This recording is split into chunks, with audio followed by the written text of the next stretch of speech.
মুসুর ডাল। আর সেই মুসুর ডাল আমাদের ত্বকের জন্য কিন্তু ভীষণভাবে উপকারী। এই মুসুর ডালের ফেস প্যাক তোমরা যদি ত্বকের মধ্যে একবার লাগিয়ে দেখো তাহলে তোমাদের বারবার লাগাতে ইচ্ছা করবে এইরকম একটা ফেস প্যাক। কয়েকদিন আগেই তোমাদেরকে ভিডিওতে দেখিয়েছি মুসুর ডালটাকে তোমরা ফেস প্যাকের জন্য কি করে উপযোগী করে তুলবে। আর আজকে তোমাদেরকে দেখাবো মুসুর ডালের ফেস প্যাক। প্রথমে একটা পাত্র নেবে, তাতে দিয়ে দিবে 1/2 চামচ পরিমাণ মধু, তার সঙ্গে দিয়ে দিবে 3 চামচ পরিমাণ কাঁচা দুধ। দুটো জিনিসকে ভালো মতো মিশিয়ে নেবে। এরপর যেটা আমরা তৈরি করেছিলাম সেই মুসুর ডালের যে পাউডারটা, সেই পাউডারটা এর মধ্যে দিয়ে দিলাম। যার যতটা পরিমাণ লাগবে সে ততটা পরিমাণই এখানে ব্যবহার করবে। এবার তিনটে জিনিসকে ভালো মতো মিশিয়ে নিয়ে ফেসটাকে ভালো মতো ক্লিন করে নিয়ে এবার ফেসের মধ্যে এটা অ্যাপ্লাই করো।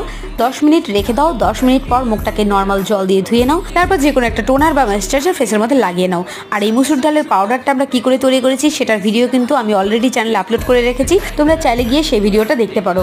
এই মুসুর ডালের ফেস প্যাক মুখের মধ্যে লাগালে ত্বক হবে উজ্জ্বল সুন্দর। এছাড়াও যে কোনো কালো চুপচাপ দাগ কিন্তু দূর হয়ে যাবে। ভিডিওটা ভালো লাগলে লাইক করে চ্যানেলটাকে সাবস্ক্রাইব করো।